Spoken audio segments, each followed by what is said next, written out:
आप सभी का स्वागत है एक बार फिर से आज के एक बहुत ही महत्वपूर्ण सीरीज़ में।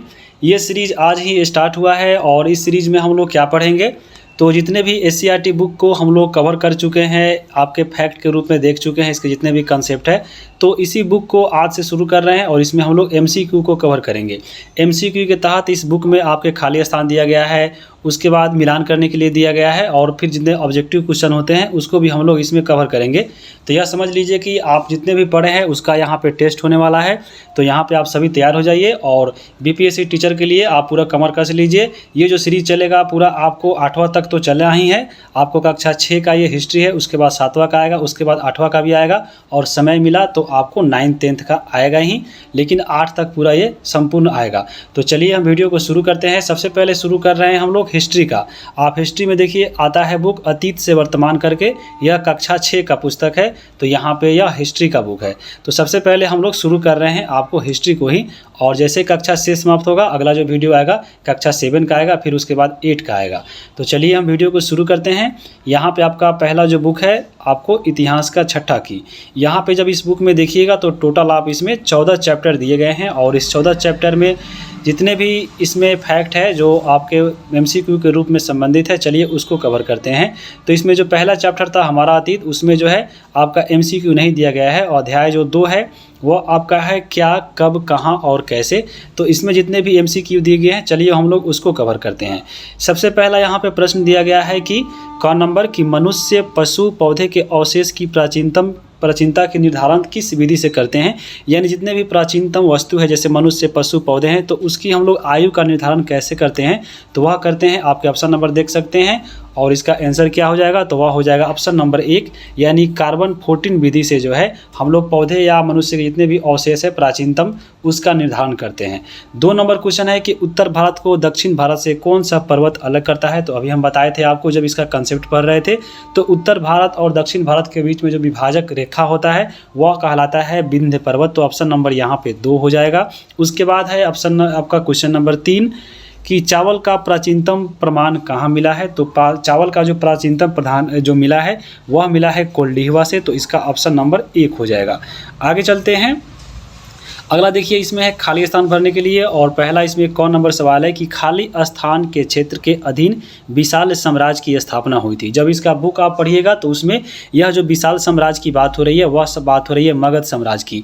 तो यहाँ पे मगध साम्राज्य जो है बिहार आपको भारत में कहाँ पड़ता है उसका यहाँ पे क्षेत्र के रूप में भरना है, या अगर ऑप्शन में अगर बिहार के आपका दृष्टि से पूछे तो उसको भरना है। तो आपके जो बुक में दिया गया था वह आपकी बात हो रही है मगध साम्राज्य की। तो आप भारत के मैप में अगर आप देखिएगा मगध, तो आपको बिहार वाला इलाका में था। तो ये जो बिहार वाला इलाका में था वह पड़ता है उत्तरी भारत में, यानी ये ऊपर है तो उत्तरी भारत में पड़ रहा है। और उत्तरी भारत आपको यहाँ से ऐसे है तो ये उत्तरी भारत के दक्षिण में पड़ता है। तो आपके बुक में दिया गया है कि ये आपको उत्तर भारत के दक्षिण क्षेत्र में पड़ता है। तो उत्तर भारत यहाँ पे लिख दीजिए, उसके बाद दक्षिण क्षेत्र, यानी आपको दक्षिण क्षेत्र यहाँ पे ऐसे आप भर सकते हैं। तो ये आपका उत्तर भारत दक्षिण क्षेत्र जो है यहाँ पे आप भर लीजिए, आपका सही हो जाएगा। ख नंबर सवाल है कि भौगोलिक दृष्टिकोण से भारत को खाली स्थान में विभाजित किया जा सकता है।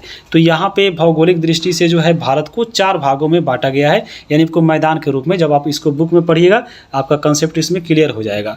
उसके बाद ग नंबर है कि खाली स्थान ने कुम्हरार नामक स्थान की खुदाई की थी। तो ये जो आपका पटना में है कुम्हरार नामक स्थान, इसका खुदाई किसने करवाया था, तो वह करवाई थी डॉक्टर एस्पूनर ने। तो यहाँ पर आप भर दीजिए डॉक्टर एस्पूनर। तो ये आपका हो गया। उसके बाद है घ नंबर सवाल कि आधुनिक काल का प्रारंभ खाली स्थान से हुआ। तो आधुनिक काल का जो प्रारंभ होता है आपके बुक में दिया गया है कि इसका प्रारंभ होता है 18वीं शताब्दी से। तो यहाँ पे ये 18वीं शताब्दी हो जाएगा। अंग नंबर सवाल है खाली स्थान के क्षेत्र में महापाषाणी संस्कृति का निर्माण हुआ है। तो ये आपका जो नया विकास हुआ है महापाषाणी संस्कृति, ये कहाँ पे हुआ था, तो वो जो विंध्य पर्वत था। अभी हम देखे हैं आपको जो उत्तर भारत और दक्षिण भारत के विभाजक जो पर्वत था विंध्य पर्वत, तो ये विंध्य क्षेत्र के ही आपको दक्षिण में पड़ता है महापाषाणी संस्कृति। तो यहाँ पे आप भर सकते हैं विंध्य क्षेत्र के दक्षिण में। तो यहाँ पे आप भर सकते हैं, ऐसे आप भर लीजिएगा कि विंध्य क्षेत्र के दक्षिण में यह पड़ता है, महापाषाणी संस्कृति का निर्माण हुआ था। उसके बाद देखिए आगे है सुमेलित करने के लिए। तो यहाँ पे चलिए इसको देख सकते हैं। सबसे पहला यहाँ पे देखिए खासी है। तो मालूम हो खासी जो है आपकी जनजाति है, तो ये आपके इसमें मिला दीजिए। पता है आपको खासी कहाँ का जनजाति है, तो ये आपको मेघालय का पड़ता है। तो यहाँ पे आप मेघालय रहता तो भी आप यहाँ पे लगा सकते थे। उसके बाद देखिए मगध की बात हो रही है, तो मगध अभी बताए हैं, ये आपको क्या था, तो उत्तर भारत के दक्षिणी क्षेत्र में सबसे बड़ा साम्राज्य था, तो आपके ये प्रथम साम्राज्य था। तो यहाँ पे मगध जी की बात हो रही है, याद रखिएगा यह प्रथम बड़ा साम्राज्य था। उसके बाद देखिए महापाषाणिक संस्कृति अभी देखे हैं, वह आपको दक्षिण भारत में पड़ता है। कहाँ पे, तो विंध्य पर्वत के दक्षिण क्षेत्र में, क्योंकि विंध्य पर्वत जो है आपको विभाजक के रूप में काम करता है और यहाँ पे इसके दक्षिण में पड़ता है। कौन सा, तो आपके महापाषाणिक संस्कृति, तो यहाँ पे याद रखिएगा। अब यहाँ पे देखिए बात हो रहा है चौपानी मांडो का। तो चौपानी मांडो की बात करें तो यहाँ से जो है अनाज के प्रमाण मिले हैं, तो यहाँ पे अनाज के प्रमाण से मिला सकते हैं। तो ये आपका अध्याय 2 हो गया। अध्याय 3 में दिया गया है प्रारंभिक साम्राज्य, और प्रारंभिक साम्राज्य में देखिए कौन कौन से वस्तुनिष्ठ प्रश्न है, चलिए उसको देखते हैं। तो यहाँ पे देख लीजिए, पहला इसमें जो क नंबर सवाल है कि भारतीय उपमहाद्वीप में आरंभिक मानव के निशान किस राज्य में अधिक मिला है। तो भारतीय उपमहाद्वीप में जो सबसे ज़्यादा मानव के जो है निशान मिले हैं वह आपको मिला है कहाँ पे, तो मध्य प्रदेश में मिला है। तो यहाँ पे क का 3 नंबर हो जाएगा मध्य प्रदेश आंसर। उसके बाद ख नंबर है कि प्रारंभिक औजार अधिकांशतः किस चीज़ से बने होते थे। तो जितने भी आदि मानव थे प्रारंभिक जो औजार बनाते थे वह बनाते थे पत्थर के। तो यहाँ पे 2 नंबर हो जाएगा ऑप्शन, यानी ख का 2 हो जाएगा। उसके बाद हम देखेंगे अगला ग नंबर सवाल है कि आरंभिक मानव बस्तियों में जुड़ा हुआ पैसरा नामक स्थान बिहार के किस जिला में प्राप्त हुआ है। तो बहुत इंपॉर्टेंट है क्योंकि यह बिहार से संबंधित है और यह जगह है पैसरा। तो पैसरा जो हुआ है वह मिला है आपके कहाँ पे, तो मुंगेर में। तो ऑप्शन नंबर यहाँ पे क्या हो जाएगा, 3 हो जाएगा। अगला हम देखेंगे घ नंबर सवाल है कि पाषाण काल को कितने भागों में बांटा गया है। तो ये जो पाषाण काल है उसको 3 भागों में बांटा गया है। तो ऑप्शन नंबर यहाँ पे 2 हो जाएगा। आपको मालूम होगा पाषाण काल को 3 भागों में बांटा जाता है, कौन कौन है, तो पूरा पाषाण, मध्य पाषाण और नवपाषाण। तो ये आपको ऑप्शन नंबर यहाँ पे 2 हो जाएगा। अब यहाँ पे देखेंगे खाली स्थान क्यों भरना है। तो खाली स्थान में देखिए कौन नंबर है कि भीमबेटका खाली स्थान राज्य में है। तो भीमबेटका कहाँ पे है, तो ये आपके मध्य प्रदेश में पड़ता है। तो यहाँ पे आप एमपी भर सकते हैं। उसके बाद 2 नंबर है कि आरंभिक मानव का मुख्य बसेरा कहाँ पे था। तो खाली स्थान भरना है इसमें। तो आज जितने भी आरंभिक मानव थे वह कहाँ रहते थे, तो वो आपके गुफा में रहते। तो यहाँ पे आप गुफा भर लीजिए। उसके बाद 3 नंबर सवाल है कि पाषाण काल के लोग मनोरंजन के लिए चित्र और खाली स्थान करते थे। तो मानव जो भी प्रारंभिक जो पाषाण काल के लोग थे वो मनोरंजन के लिए चित्र बनाते थे और साथ में नाचते थे। तो यहाँ पे आप नाच भर सकते हैं। उसके बाद है खाली स्थान की साल पहले दुनिया की जलवायु गर्म होने लगी थी। तो आपके बुक में दिया गया है 14,000 साल पहले जो है मानव जो जलवायु है यहाँ पे गर्म होने लगी थी। तो यहाँ पे एससीईआरटी में पॉइंट दिया गया है और यही आपके बुक में सिलेबस है। तो यहाँ पे जो बुक में दिया गया है उसको यहाँ पे याद रखिएगा, 14,000 साल पहले। अब हम बात करेंगे अध्याय 4 में दिया गया है प्रथम कृषक और पशुपालक काल। तो चलिए इसको देखते हैं। और यहाँ पे अगर हम बात करें तो यहाँ पे पहला आपका सवाल दिया है क नंबर कि सबसे पहले किस जानवर को आदमी ने पालतू बनाया था। तो सबसे पहला जो पालतू जानवर था वह था कुत्ता। तो ऑप्शन नंबर यहाँ पे 1 हो जाएगा। ख नंबर सवाल है कि गेहूं का प्राचीनतम साक्ष्य कहाँ से प्राप्त हुआ है। तो गेहूं का जो प्राचीनतम साक्ष्य हुआ है वह मिला है मेहरगढ़ से। तो आपको ऑप्शन नंबर 1 हो जाएगा। मेहरगढ़ कहाँ पड़ता है, तो ये पड़ता है पाकिस्तान में। तो ये भी आपको याद रखिएगा। और चिरांद कहाँ पड़ता है, तो ये बिहार में पड़ता है। बिहार के किस जिला में पड़ता है, तो ये छपरा के पास पड़ता है। उसके बाद है ग नंबर सवाल कि चावल का प्रमाण सबसे पहले भारत में कहाँ से मिला है। तो चावल जो मिला है सबसे पहले मिला है भारत में कोल्डिहवा से। तो ऑप्शन नंबर यहाँ पे 1 हो जाएगा। ये जो कोल्डिहवा है आपके पड़ता है उत्तर प्रदेश में। तो यहाँ से ये भी याद रखिएगा। उसके बाद देखिए यहाँ पे है मिलान करने के लिए, चलिए इसको देखते हैं। सबसे पहले यहाँ पे दिया गया है चिरांद। चिरांद जो पड़ता है अभी बताए हैं बिहार में पड़ता है। तो यहाँ पे बिहार से मिला दीजिए। उसके बाद मेहरगढ़ कहाँ से पड़ता है, तो पाकिस्तान में पड़ता है। तो आपको पाकिस्तान से मिलाना है। बुरझोम की बात करें तो ये पड़ता है कश्मीर में। तो कश्मीर से मिला दीजिए। कोल्डिहवा कहाँ पड़ता है, तो यूपी से। तो आपको उत्तर प्रदेश मिला दीजिए। अब हो गया। अब हम आगे बात करेंगे अगला चैप्टर अध्याय 5 है प्रारंभिक शहर और नगरीकरण। तो चलिए इसको देखते हैं। यहाँ पे आपको पूरा हड़प्पा सभ्यता के बारे में पढ़ना था। तो यहाँ पे ये सब चीज़ें हम लोग कंसेप्ट के रूप में पढ़ चुके हैं किताब में, आपको जब फैक्ट पढ़ाया गया था। अब हम बात करते हैं इसके वस्तुनिष्ठ का। तो पहला यहाँ पे सवाल दिया गया है क नंबर कि निम्नलिखित में से कौन सा हड़प्पा कालीन स्थल नहीं है। तो यहाँ पे देखिए मोहनजोदड़ो ये आपका है, कालीबंगा भी है, लोथल भी है, और ये हस्तिनापुर जो है ये आपका नहीं है। हस्तिनापुर जब आप पढ़िएगा वैदिक काल, तो वैदिक काल में मिलेगा आपको हस्तिनापुर। तो ये आपको 4 नंबर ऑप्शन यहाँ पे हो जाएगा, क्योंकि ये हड़प्पा काल का स्थल नहीं, ये आपको वैदिक काल का स्थल है। आगे हम बात करेंगे ख नंबर सवाल की, किस शहर में बंदरगाह के अवशेष मिले हैं। तो सबसे पहले जो बंदरगाह मिला था आपको लोथल में मिला था, तो आपको ऑप्शन नंबर 1 हो जाएगा। ग नंबर सवाल है कि निम्न में से कौन सा हड़प्पा सभ्यता की विशेषता नहीं है। तो यहाँ पे हड़प्पा सभ्यता की विशेषता के बारे में बताना है। जैसे हम बात करें तो हड़प्पा सभ्यता जो थी शहरी जीवन थी, ये आपका सही है। विदेश से व्यापार होते थे, तो ये भी सही है। और सुनियोजित यहाँ पे नगर नियोजन था, तो ये भी आपका सही है। ये आपका ग्रामीण सभ्यता नहीं था। ग्रामीण सभ्यता कौन मिलेगा, जब हम लोग पढ़ेंगे वैदिक सभ्यता, तो वैदिक सभ्यता जो थी वह ग्रामीण सभ्यता थी। तो यहाँ पे क्या हो जाएगा, ऑप्शन नंबर ख हो जाएगा, यानी 2 नंबर हो जाएगा। आगे हम बात करेंगे घ नंबर सवाल। घ नंबर है कि हड़प्पा सभ्यता की खोज जो है किस वर्ष की थी। तो वह किए थे आपके 1921 में किया गया था। ऑप्शन नंबर यहाँ पे पहला हो जाएगा। महास्नानगार किस नगर से प्राप्त हुआ है। तो ये जो महास्नानगार प्राप्त हुआ है वह आपके हुआ है ऑप्शन नंबर 3 यानी मोहनजोदड़ो से प्राप्त हुआ है। आपके मोहनजोदड़ो से प्राप्त हुआ है महानागर और आपके अन्नागर भी, तो ये आपको याद रखना है। आगे हम लोग देखेंगे 2 नंबर, इसमें है निम्नलिखित को सुमिलित करें, यानी मिलान करने के बोल रहा है। तो पहला इसमें है सोना। सोना की बात करें तो आप सुने होंगे, KGF मूवी देखे होंगे, कोलार गोल्ड माइंस। तो कोलार पड़ता है आपके कर्नाटक में, तो ऑप्शन नंबर यहाँ पे 2 हो जाएगा, यानी कर्नाटक हो जाएगा। फिरोजा की बात करें तो फिरोजा जो है आपकी एक धातु थी और ये मध्य एशिया से इसका आयात होता था, तो यहाँ पे आपको मध्य एशिया हो जाएगा। चांदी की बात करें तो चांदी का जो व्यापार होता था ईरान से होता था, तो यहाँ पे ईरान हो जाएगा। और सीपिया की बात करें तो ये जो सीपिया है आपको एक समुद्र में मिलने वाली आपको एक उत्पाद है, और यह मिलती थी गुजरात के समुद्र तट पे, तो आपको यहाँ पे गुजरात हो जाएगा। तो यहाँ से आप देख लिए। अब हम आगे चलेंगे अध्याय 6 पर। अध्याय 6 में है कि जीवन के विभिन्न आयाम। तो चलिए हम लोग इसके अंदर जितने भी वस्तुनिष्ठ प्रश्न है उसको देखते हैं। पहला यहाँ पे कौन नंबर है कि वेदों की कुल संख्या कितनी है। तो आपको सबको मालूम होगा वेद कितने हैं। तो वेद आपके 4 है।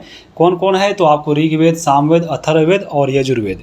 उसके बाद 2 नंबर सवाल है कि पुरुष सूक्त किस वेद में है। तो ये जो पुरुष सूक्त है यह आपके ऋग्वेद में पड़ता है, जिसमें वर्ण के जो 4 आधार बांटा गया है आपको उसके बारे में पढ़ना था। तो यहाँ पे आपका ऑप्शन नंबर 1 हो जाएगा। ग नंबर सवाल है कि ऋग्वैदिक काल का प्रमुख व्यवसाय क्या था। तो ऋग्वैदिक काल में जो मुख्य व्यवसाय था वह था पशुपालन। तो यहाँ पे आपके ऑप्शन नंबर 2 हो जाएंगे। घ नंबर से यहाँ पे सवाल है कि इनाम गांव किस राज्य पड़ता है। तो ये आपका जो इनाम गांव है यह पड़ता है महाराष्ट्र में। तो यहाँ पे ऑप्शन नंबर ये 4 हो जाएगा। और ये सभी चीज़ें जो है आपको कवर करा चुके हैं फैक्ट के तौर पे। आगे हम देखेंगे यहाँ पे खाली स्थान। खाली स्थान में देखिए पहला है कि आर्यों का विस्तार बिहार के खाली स्थान नदी तक आ चुका था। तो आपको मालूम होगा जो आर्य जो लोग थे आपके उत्तरवैदिक काल में जो है गंगा यमुना के दोआब क्षेत्र होते हुए बिहार के गंडक नदी तक आए थे। तो यहाँ पे आप गंडक नदी भर दीजिए। यहाँ पे आप बहुत इंपॉर्टेंट है, इसको याद रखिएगा।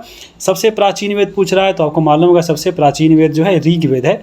तो यहाँ पे आप ऋग्वेद भर लीजिए। उसके बाद ग नंबर सवाल है कि ऋग्वैदिक आर्य खाली स्थान अनाज पैदा करते थे। तो ये जो ऋग्वैदिक काल के जो लोग थे आपको सबसे ज़्यादा ये लोग पशुपालन करते थे। तो ये अनाज भी पैदा करते थे, लेकिन जो है पशुपालन की तुलना में कम करते थे, यानी गौण करते थे। तो यहाँ पे आप ऑप्शन अगर गौण है तो गौण भरिए या कम भी भर सकते हैं। यानी जो ऋग्वैदिक काल में देखिएगा तो सबसे ज़्यादा यहाँ पे लोग आपको पशुपालन ज़्यादा करते थे। इसमें जो है गाय को ज़्यादा लोग पूजते थे। लेकिन जैसे ही आपको देखिएगा जब उत्तरवैदिक काल पढ़िएगा तो उस समय लोहा का आविष्कार होने से वहाँ पे जो है पशुपालन कार्य जो आपको चल जाता है 2 नंबर पे, और पहले नंबर पे आ जाता है कृषि कार्य। तो यहाँ पे यह ऋग्वैदिक काल पूछा है, यानी आपको जो पूर्व वैदिक काल है इसकी बात हो रही है। तो यहाँ पे लोग अनाज उगाते थे लेकिन कम उपजाते थे, तो यहाँ पे आप कम भर दीजिए। उसके बाद है इनाम गांव बस्ती है। तो इनाम गांव जो महाराष्ट्र में पड़ती थी यह आपके ताम्रपाषाणिक थी। तो यहाँ पे आप इसको ताम्रपाषाणिक यहाँ पे आप भर सकते हैं। उसके बाद है अंगा नंबर सवाल कि वैदिक कबीले के प्रधान को खाली स्थान कहा जाता था। तो वैदिक कबीले के जो प्रधान होते थे उसको बोला जाता था राजन। तो यहाँ पे आप राजन भर लीजिए। चलते हैं आगे अब देखेंगे अध्याय 7। और अध्याय 7 में पढ़ना था प्रारंभिक राज्य के बारे में, जिसमें महाजन पद के बारे में पढ़ना था। तो उसके जितने भी वस्तुनिष्ठ प्रश्न हैं चलिए उसको देखते हैं। पहला यहाँ पे है कि महाजन पदों का विवरण प्राप्त होता है। तो महाजन पद के बारे में जो जानकारी मिलती है हमें कहाँ से मिलती है, तो वह मिलती है बौद्ध ग्रंथ और जैन ग्रंथ से। तो यहाँ पे ऑप्शन नंबर 2 हो जाएगा। बौद्ध ग्रंथ का एक और ग्रंथ आता है जिसका नाम है अंगुत्तर निकाय। तो यहाँ पे अगर अंगुत्तर निकाय रहे तो भी आपका सही है। और जैन ग्रंथ का आता है भगवती सूत्र। तो आपके ऑप्शन में अगर भगवती सूत्र और अंगुत्तर निकाय रहे तो समझ लीजिएगा ये आपका सटीक आंसर होगा। तो यहाँ पे बौद्ध ग्रंथ या जैन ग्रंथ या आपके जो अभी देखें हम लोग अंगुत्तर निकाय और बौद्ध जो जैन का था भगवती सूत्र, उसके माध्यम से हम लोगों को महाजन पद के बारे में मिलने का मौका मिलता है। तो यहाँ पे याद रखिएगा। ख नंबर सवाल यहाँ पे है कि कौन सा महाजन पद बिहार में स्थित है। तो बताए थे आपको कि महाजन पद की संख्या जो बिहार में कितनी थी, तो बिहार में 3 महाजन पद था। वह कौन कौन था, तो एक आपका अंग हो जाएगा, तो ऑप्शन नंबर इसमें क दिया था अंग के बारे में, तो अंग हो जाएगा। दूसरा याद रखिएगा कि आपका एक चंपा था, और आपका तीसरा कौन था, तो आपका वज्जी था। तो ये 3 महाजन पद जो थे बिहार में थे, तो बहुत ही इंपॉर्टेंट है। यहाँ पे ऑप्शन नंबर 1 हो जाएगा। राजा भूमि की उपज का कितना हिस्सा लेता था, तो महाजन पद में जो राजा होता था वह भूमि के उपज का 1/6 भाग यानी वह 6ठा भाग लेता था। तो ऑप्शन नंबर यहाँ पे 1 हो जाएगा। आगे चलेंगे। अगला नंबर यहाँ पे सवाल है कि मगध के शासक अजातशत्रु की राजधानी कहाँ पे थी। तो मगध साम्राज्य का जो राजधानी था अजातशत्रु के समय वह था राजगिरी। इसके बाद देखिएगा आपको इसका जो बेटा बना था बाद में आपको उदयन, जब उदयन शासक बना तो उस समय जो है इसने राजधानी परिवर्तन कर लिया और जाके पाटलिपुत्रा को राजधानी बनाया था। तो यहाँ पे पूछा है अजातशत्रु की, तो अजातशत्रु के समय राजधानी पाटलिपुत्रा थी। तो ऑप्शन नंबर यहाँ पे क्या हो जाएगा, ऑप्शन नंबर आपके यहाँ पे 4 हो जाएगा, यानी राजगिरी हो जाएगा। तो यहाँ पे 4 नंबर ऑप्शन हो गया। आगे हम बात करेंगे अब अध्याय अंगम है। अंगन नंबर क्वेश्चन आपका है कि निम्नलिखित में से कौन गणराज्य था। तो यहाँ पे एकमात्र गणराज्य था जो आपके उसमें बहुत फेमस है और वो आपका था लिच्छवी गणराज्य। तो यहाँ पे ऑप्शन नंबर यहाँ पे 4 नंबर हो जाएगा। और जो लिच्छवी गणराज्य था वो आपको विश्व में माना जाता है कि सबसे पहला यहीं पे गणतांत्रिक व्यवस्था किया गया था। तो यहाँ पे यह बहुत इंपॉर्टेंट है। अगला यहाँ पे हम देखेंगे खाली स्थान भरना है, और पहला यहाँ पे है कि अवंती का राजा खाली स्थान था। तो अवंती का राजा कौन था, तो वह था चंद्रप्रदोत। तो यहाँ पे चंद्रप्रदोत आप भर सकते हैं। उसके बाद 2 नंबर है कि वज्जी संघ की राजधानी कहाँ पे थी। तो वज्जी संघ की राजधानी वैशाली थी। तो यहाँ पे आप इसको वैशाली भर दीजिए। ये हो गए 2। आगे चलेंगे अब हम। अगले यहाँ पे है कि पाटलिपुत्रा की स्थापना किसने की थी। तो ये जो आपका पाटलिपुत्र देख रहे हैं, पाटलिपुत्र की स्थापना किया था अजातशत्रु ने। तो यहाँ पे आपका आंसर हो जाएगा अजातशत्रु। तो यहाँ पे आप भर दीजिए अजातशत्रु। उसके बाद है अगला नंबर सवाल कि नंद वंश के शासक खाली स्थान के समय सिकंदर का आक्रमण हुआ था भारत पे। तो जब आक्रमण किया था आपको सिकंदर भारत पे, तो उस समय नंद वंश का शासक था घनानंद। तो यहाँ पे घनानंद आप भर दीजिए। उसके बाद अंगा नंबर सवाल है कि लिच्छवी खालिस्तान के संघ का एक गण था। तो ये लिच्छवी था वो आपके वज्जी संघ का ये एक संघ था। तो ये आपका वज्जी यहाँ पे भर दीजिए, और ये वज्जी पड़ता था बिहार में। तो यहाँ पे हो गए। अब हम देखेंगे आगे। अगला यहाँ पे है नए प्रश्न नए विचार। चलिए हम लोग इसको देखते हैं यहाँ पे कौन कौन से पॉइंट आपके जो आपके बनते हैं वस्तुनिष्ठ प्रश्न उसको। तो यहाँ पे देखिए पहला आपका यहाँ पे सवाल है कि गौतम बुद्ध का जन्म कब हुआ था। तो आपके गौतम बुद्ध का जो जन्म हुआ था वह हुआ था 563 ईसा पूर्व में। तो ऑप्शन नंबर यहाँ पे 1 हो जाएगा। उसके बाद देखेंगे अगला सवाल है कि जैन धर्म के संस्थापक कौन थे। तो जैन धर्म के संस्थापक थे ऋषभदेव। तो ऑप्शन नंबर यहाँ पे 2 हो जाएगा। उसके बाद ग नंबर है कि महावीर स्वामी ने कब निर्वाण की प्राप्ति लिए थे। तो यानी इनकी मृत्यु कब हुई थी, तो वह हुआ था 468 ईसा पूर्व में। तो ऑप्शन नंबर यहाँ पे 2 हो जाएगा। उसके बाद अगला यहाँ पे है कि जल मंदिर कहाँ पे है। तो ये जो जल मंदिर है पड़ता है पावापुरी में। तो ऑप्शन नंबर 1 हो जाएगा। ये जो पावापुरी जगह है यहीं पे भगवान जो महावीर थे इनकी यहाँ पे समाधि है, यहीं पे इनकी मृत्यु हुई थी। अगला हम देखेंगे यहाँ पे भरना है खाली स्थान की महात्मा बुद्ध ने अपना पहला उपदेश सारनाथ में दिया था। ये बात सही है। यह घटना खाली स्थान कहलाता है। तो इनका जो पहला उपदेश कहलाता है वह कहलाता है धर्म चक्र परिवर्तन। तो यहाँ पे आप धर्म चक्र परिवर्तन भर सकते हैं।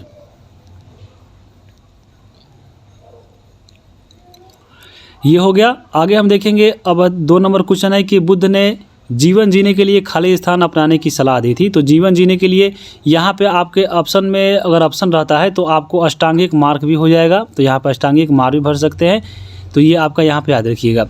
नचिकेता की कहानी खाली स्थान से ली गई है। तो नचिकेता की जो कहानी है वो कहाँ से ली गई है, तो आपको उपनिषद से ली गई है। तो यहाँ पे आप उपनिषद भर दीजिए किस में, तो आपके ये 3 नंबर सवाल में, तो ये उपनिषद हो जाएगा। उसके बाद 4 नंबर है कि उपनिषदों में खाली स्थान विषयों पर चर्चा है।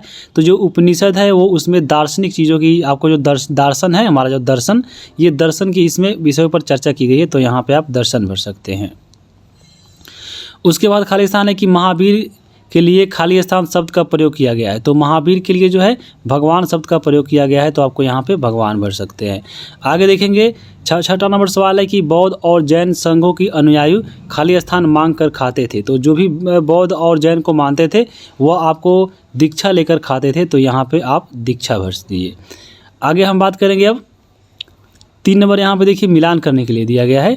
जैसे यहाँ पे देखिए सबसे पहले है बोध गया, तो ये जो बोध गया है आपको मालूम होगा ये बोध गया जो है आपको महात्मा बुद्ध से संबंधित है, क्योंकि इन्हीं को ज्ञान की प्राप्ति यहीं पे हुई थी। तो यहाँ पे 1 का अंगा मिला दीजिए। उसके बाद है गार्गी, ये जो गार्गी एक महिला थी जो एक आपको क्या थी, तो एक प्रमुख स्त्री विचारक थी, तो यहाँ पे इसका मिला दीजिए आपका गौ से। उसके बाद है यहाँ पे त्रिरत्न, जो त्रिरत्न था वो क्या था, तो ये आपका था एक जैन धर्म का, जो इसमें त्रिरत्न की मांग होती, ये आपका त्रिरत्न से संबंधित है जैन धर्म। उसके बाद विचारों का संकलन, जो विचारों का संकलन था वो आपको उपनिषद कहलाता है, तो ये ख हो जाएगा। और बिंबिसार की बात करें तो यह आपके बौद्ध धर्म मानता था, यानी यह बौद्ध धर्म का अनुयायी था, तो ये क हो जाएगा। आगे चलेंगे, आगे है अध्याय 9, यह आपका है प्रथम साम्राज्य, और इसमें जो पढ़ना है आपके मगध साम्राज्य के बारे में, आपको मौर्य साम्राज्य के बारे में पढ़ना है। तो चलिए मौर्य साम्राज्य से कौन कौन सा क्वेश्चन आपके बुक में दिया गया है, चलिए उसको देखते हैं।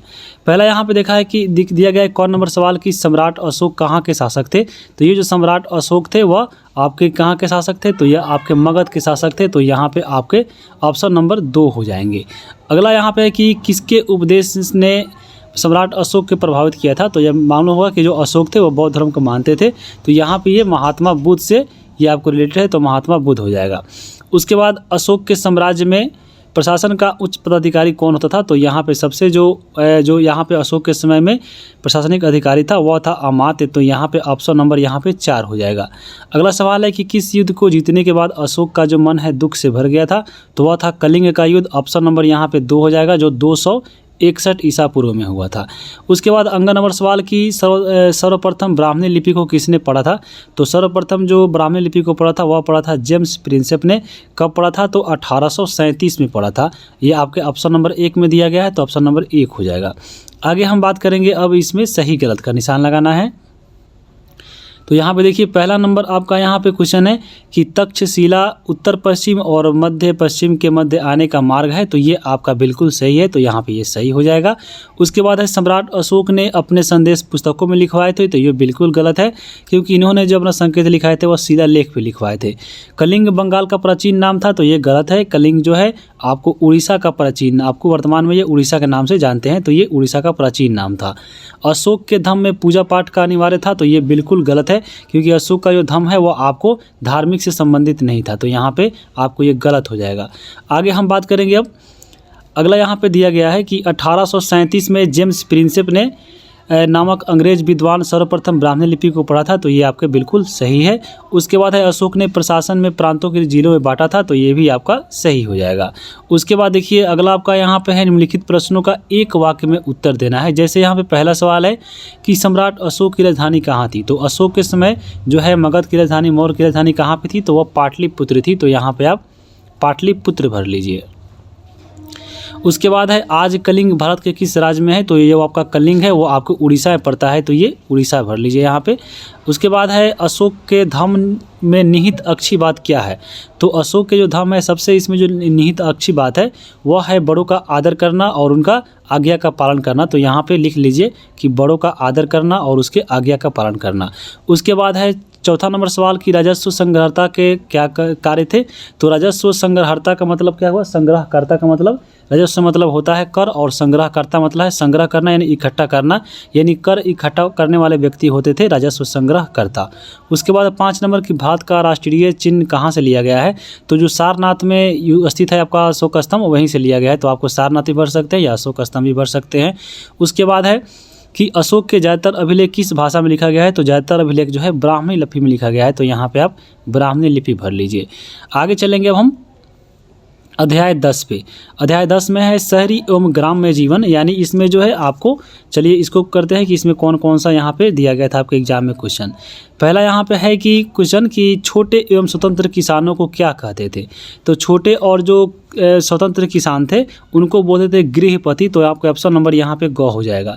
अगला है कि संगम कालीन यानी दक्षिण भारतीय संपन्न किसानों को क्या कहते थे, तो संगम काल में जो भी संपन्न किसान थे उसे बोलते थे हम लोग क्या, तो वेल्लार बोलते थे, तो यहाँ पे आपका ऑप्शन नंबर क्या होगा, ग हो जाएगा। यानी वेल्लार जो है एक किसान है जो सबसे संपन्न आपको जो था, और इसमें जो निम्नतम था यानी जो गरीब था उसको हम लोग उनवार बोलते हैं, तो ऑप्शन नंबर यहाँ पे घ हो जाता। अगर पूछता कि हाँ ये अगर कि संपन्न किसान नहीं होगे, आपको ये गरीब किसान होता। लेकिन यहाँ पे पूछा है संपन्न किसान, तो आपके वेल्लार हो जाएगा। ऑप्शन नंबर यहाँ पे आपका सही आंसर क्या होगा, 2 का ग हो जाएगा। 3 नंबर बात करेंगे, सुदर्शन झील का निर्माण सबसे पहले किसने करवाया था। तो ये जो सुदर्शन झील था इसका निर्माण चंद्रगुप्त मौर्य ने कराया था। तो ऑप्शन नंबर यहाँ पे क्या हो जाएगा, क हो जाएगा। 4 नंबर सवाल है कि संगम कालीन व्यापारिक नगर कौन नहीं था। तो संगम काल में देखिए आपका कौन नहीं था यहाँ पे आपको, तो पुहार था, उरेरू था, तोंडी था। ये जो कन्याकुमारी था आपके ये संगम काल में व्यापारिक नगर नहीं था। तो यहाँ पे ये नहीं था, तो यही आपका आंसर हो जाएगा, क्योंकि ये नहीं पूछा है। तो ऑप्शन नंबर घ हो जाएगा। आगे हम बात करेंगे अब यहाँ पे देखिए आपके विचार करने के लिए आपको लगभग ये आपका क्वेश्चन नहीं है। आगे हम बात करेंगे अब अगला चैप्टर की। अगला यहाँ पे चैप्टर हम देखेंगे। आपको पहला यहाँ पे सवाल है कि छोटे, ये आपका हो चुका है, आपका ये 2 बार इसमें आ गया है, तो इसको हम छोड़ते हैं। अब चलते हैं अगले पार्ट पे। अगला यहाँ पे देख सकते हैं अध्याय 11 है, और इसमें जो चैप्टर नंबर है, ये चैप्टर का नाम है सुदूर प्रदेशों से संपर्क, यानी आपको इसमें विदेशियों के आक्रमण के बारे में पढ़ना था। तो यहाँ पे देखिए पहला आपका सवाल है कि प्रसिद्ध यूनानी शासक थे। तो यूनान के शासक कौन थे, तो वह थे आपके मिनांडर। तो ऑप्शन नंबर यहाँ पे क्या हो जाएगा, वह हो जाएगा ग। उसके बाद आगे देखेंगे कनिष्क की राजधानी कहाँ थी। तो कनिष्क की राजधानी जो थी आपको पुरुषपुर थी, जिसको वह पेशावर जो बोलते हैं उसी को बोलते थे। तो ऑप्शन नंबर यहाँ पे ख हो जाएगा। 3 नंबर है कि शुंग वंश का संस्थापक कौन था। तो शुंग वंश का स्थापना किया था पुष्यमित्र शुंग ने। तो ऑप्शन नंबर यहाँ पे क हो जाएगा। आगे देखेंगे अब हम लोग खाली स्थान यहाँ पे भरना है। मौर्य वंश के बाद खाली स्थान मगध पर शासन किया। तो मौर्य वंश के बाद कौन आया था, तो शुंग वंश आया था। आपको ट्रिक बताए थे हसीना माँ शुंग। तो यहाँ पे माँ के बाद शुंग आ रहा है, यानी आपका शुंग वंश। तो यहाँ पे आप शुंग वंश भर सकते हैं। इंडो ग्रीक राजा भारत में खाली स्थान से आए थे। तो इंडो ग्रीक जो राजा थे भारत में कहाँ से आए थे, तो आपको सुने होंगे बल्ख प्रदेश से आए थे। तो यहाँ पे आप बल्ख भर दीजिए, और आपको बल्ख को ही बोलते हैं बैक्टीरिया। तो यहाँ पे आप बैक्टीरिया भी भर सकते हैं। तो ये बैक्टीरिया और बल्क से आए थे इंडो ग्रीक भारत में। तो यहाँ पे आप ये भर लीजिए। अगला नंबर यहाँ पे 3 नंबर सवाल है कि सुदर्शन झील की मरम्मत करवाई थी। तो सुदर्शन झील का यहाँ पे मरम्मत की बात हो रही है, तो वह करवाए थे रुद्रदामन ने। तो यहाँ पे आप रुद्रदामन भर सकते हैं। और पूछे कि यहाँ सुदर्शन झील का निर्माण किसने करवाया था, तो वह चंद्रगुप्त मौर्य ने कराया था। यहाँ पे मरम्मत पूछा है, तो रुद्रदामन भर लीजिए। 4 नंबर है कि खालिस्तान के सबसे प्रसिद्ध राजा कनिष्क थे। तो कनिष्क जो राजा था वह किस वंश का था, तो कुषाणों का शासक था। तो यहाँ पे ये कुषाण आप भर सकते हैं। उसके बाद अगला है कि कनिष्क ने खाली स्थान धर्म को राजकीय संरक्षण प्रदान किया था। तो कनिष्क जो है किसको मानता था, तो बौद्ध धर्म को मानता था। तो ये बौद्ध धर्म को राजकीय संरक्षण यहाँ पे दिया था। तो ऑप्शन नंबर यहाँ पे आपको क्या भरा जाएगा, वह भरा जाएगा बौद्ध। आगे चलेंगे। आगे आपको देखिए यहाँ पे दिया है मिलान करने के लिए। जैसे है कि महायान, तो महायान आपको मालूम होगा ये जो आपका बौद्ध धर्म 2 भागों में बट गया था, हीनयान और महायान। तो आपको ये बौद्ध धर्म का संबंधित है, तो आपको इसको बौद्ध धर्म से मिला दीजिए। बात करें मिनांडर का, तो मिनांडर जो था आपको इंडो ग्रीक का सबसे प्रतापी राजा था। तो आपको इंडो ग्रीक भर लीजिए। रुद्रदामन की बात करें, तो रुद्रदामन क्या थे, ये आपको एक शक राजा थे। तो आपको ये शक हो जाएंगे। स्तूप की बात करें, तो स्तूप किससे जुड़ा हुआ है, तो सांची का स्तूप सुनेंगे तो सांची से मिला दीजिए। और ये मिलिंद पन्हा जो है ग्रंथ है, और ये बौद्धों का ग्रंथ है। तो यहाँ पे आपको ये बौद्ध ग्रंथ से मिला दीजिए। आगे हम चलेंगे अब अध्याय 12 नए साम्राज्य एवं राज्य के बारे में है। तो यहाँ पे चलिए इसमें जो इम्पोर्टेंट यहाँ पे जो दिया गया है इसको हम बाद में यहाँ पे कवर करते हैं।